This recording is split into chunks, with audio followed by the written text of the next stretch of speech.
Welcome back, YouTube. So this is Carl from Plot the Plate. Obviously I'm not on the plot at the moment, but I'm heading down to the plot now and I've got some goodies. I got a couple of things to show you, so let's crack on and get to the plot. Hey Betty, how are you doing? You're so gorgeous.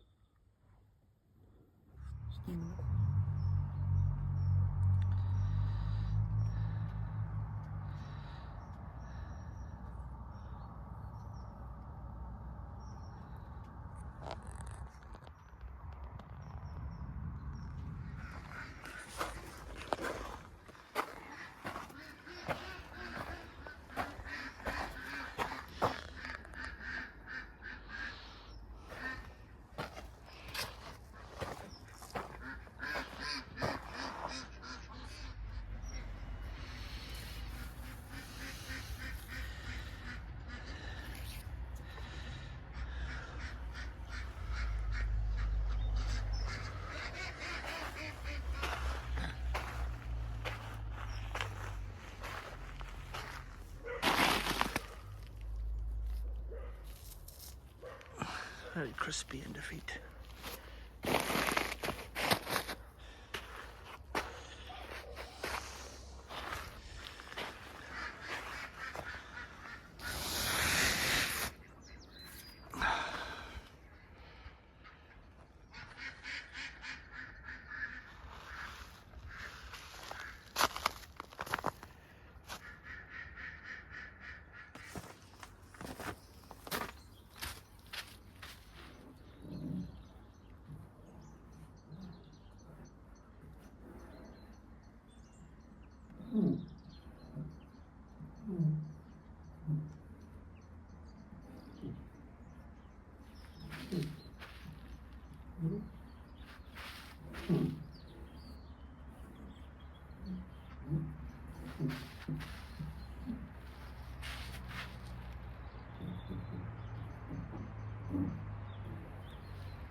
Get a bit of light on the scene here. Welcome back from Plot the Plate. No dig allotment. My name's Carl. So I told you I've got some goodies and I'm going to demonstrate how they work. First thing, I'm going to show you how this works. I think most of you know how this works though. This is the most simplest thing that we should be doing on a winter, and that's putting the kettle on. I got a new kettle. Hey! So that's the plan. First things first, get the kettle on. Test out my new burner, which I'm going to show you as well. So let's crack on. This time of year, guys, we have the water knocked off. Obviously, with all the frost and things and the cold, obviously, don't want the pipes freezing, so they knock the water off end of October. So, and I forgot to bring some water, but I had some bottles of water that I hadn't finished in the van. So it's sparkling water, but it'll do the trick for the cuppa. So I'm gonna check to make sure there's no bits and pieces in there. Should be enough for a cup there anyway. I'll start bringing a couple of jacks down though with water in them. That's that.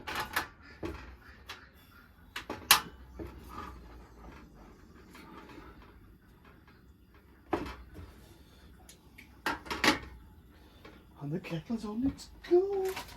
We've got a nice little packet of coffee, cappuccino, and ready to go. Hey, fantastic.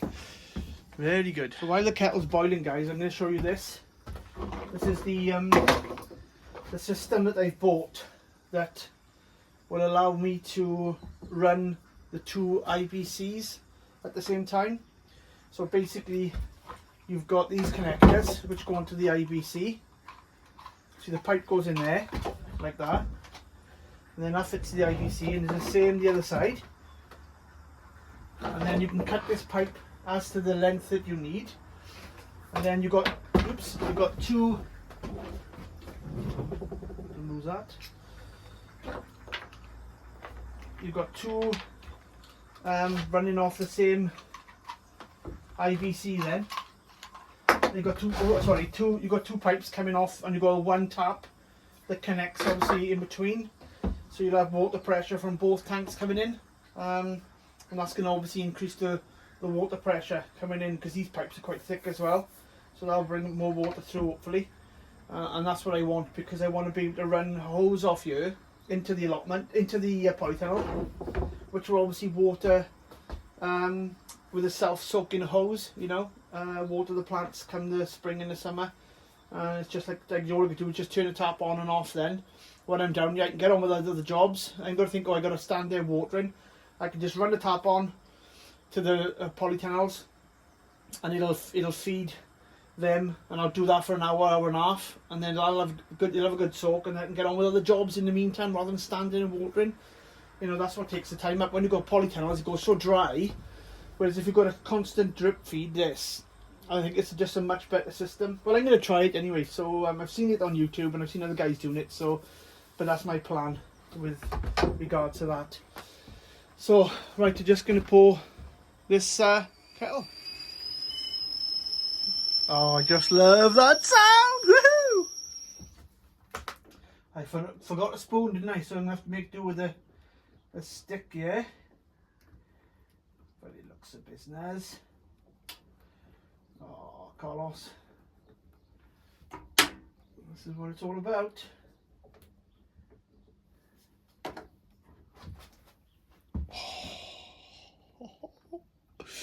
Fantastic.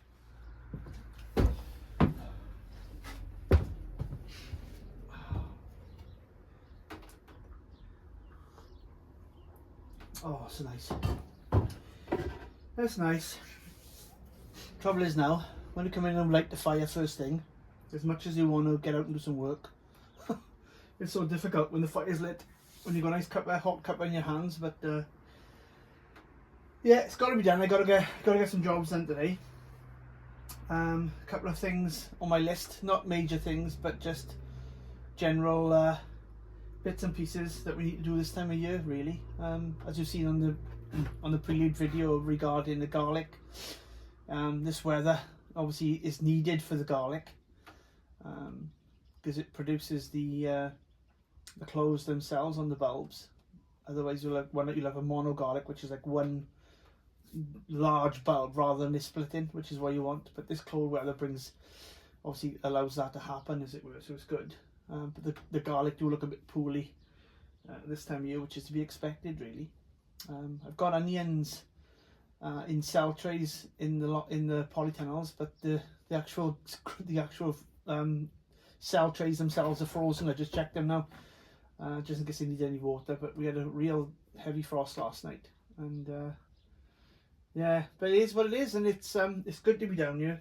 So like I said, I'm gonna go on with a few jobs, but first of all, I'm gonna finish my cup of tea in my rocket mug, which I need to take back up the house because they're set, and Rebecca won't be very happy if I broke it. So, and I won't be very happy because they're my favourite mugs. Right, let's crack on with some work, I think. Let's do it. Finish my cuppa first. So my plan today, guys, is to work in a bit of sunshine. So I'm going to get rid of, or move a lot of this stuff around now, right? Because this is the section that Rebecca cleared. There's obviously still some cut cross coming through, but I'm going to put the polytunnel here across this section, which is 4 meters. I have measured it, and this comes out perfectly on a path here. It's just as perfect it is. All these beds are going to be obviously planted for next year, but not today. But I'm going to remove a lot of this wood, stack the wood down on the bottom end ready for burning. All the metal I'll put on the other side, and then I can go for the scrap. So let's crack on.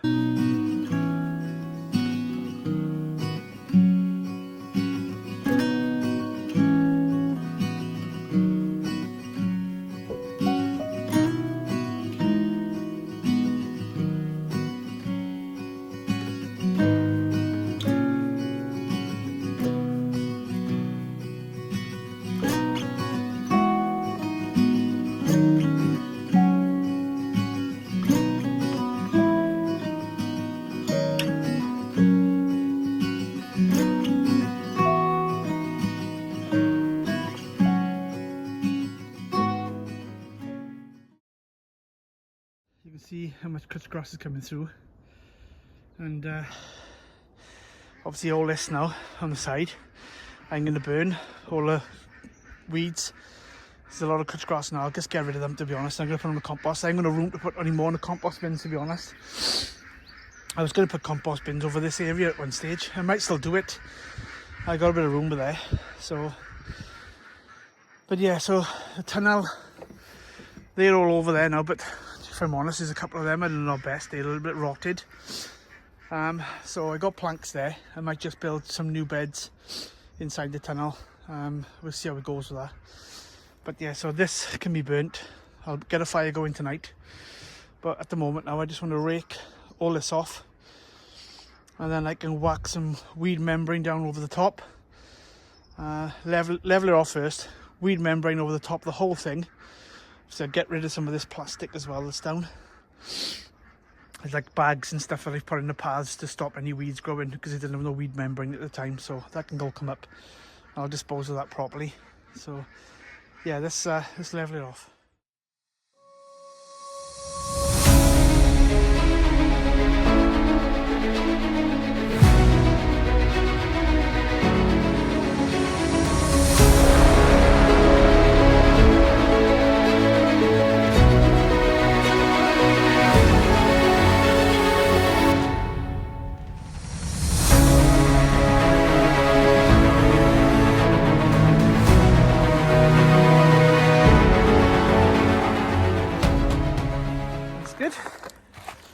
That's good. So I got some weed membrane already done by here, and I'll just go over the top of that now to here, and I can roll it out. I'm going to level it off first and tamp it down a bit, make sure it's all level, and that's going to form a good basis for the tunnel to go on top. Like I said, a couple of rolls of weed membrane go down, and then I can actually put the tunnel on top of that, and then I got something better to work with then, fixing things down on top of that. I cut a hole in the membrane where the beds are going to be, and then actually put loads of cardboard in there, whack a load of compost on top, and that'll do the trick hopefully. And I can grow carrots and whatever then in here, or even more brassicas. But this desperately needs to be done. I didn't plant anything in here last year, or very little. I neglected it. The weather was so bad, the rubbish season didn't we? So, but I'm hopefully with the tunnel now. That's gonna, because I got 2 tunnels and one coming from First Tunnels, 20-foot one coming in February, and this one over here now, the 4-meter one, will go nicely by here, and that'll give me another growing space indoors with the weather, the climate and things is changing in it. So that's what I'm planning going forward, is to do more growing inside. I like to have a couple of beds outside, mind, for certain things, but you can't grow everything in the polytunnel. Well, you can grow a lot of things, but some things just don't like the heat, you know. So if we have a real freak weather, and we have a summer, which is very unusual, it can make a big difference, you know. So right, let's crack on. Sorry, I'm waffling now.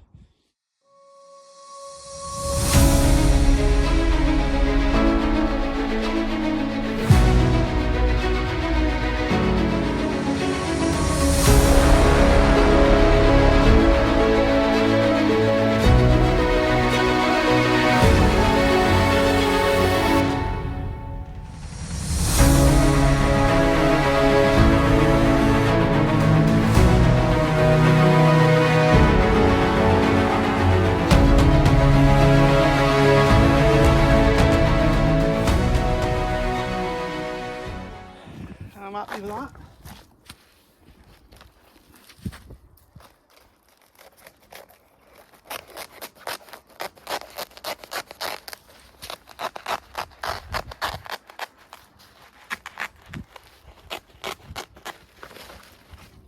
Just about enough. And what I didn't tell you is that this is 2 meters, so it's like double the thickness, which obviously will help further with the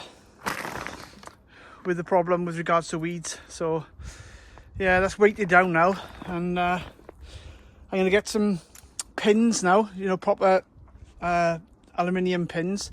I'll pin it all down properly, take these off, and then I can put the polytunnel straight on top. I got a nice 4x2 timbers to go around the edges, and then I can fix that down to the 2x4 timbers, the tunnel, and then there's a little area ready to go. I'm happy with that, guys, I gotta say, really happy. Yeah, really chuffed with that. Right, I think that's going to be it for today, guys. I need to go up now and I need to use the toilet. But anyway, it's another that's another story. So look after yourselves. Thanks for watching. Bye for now. Got my hands. Oh, I need a bath.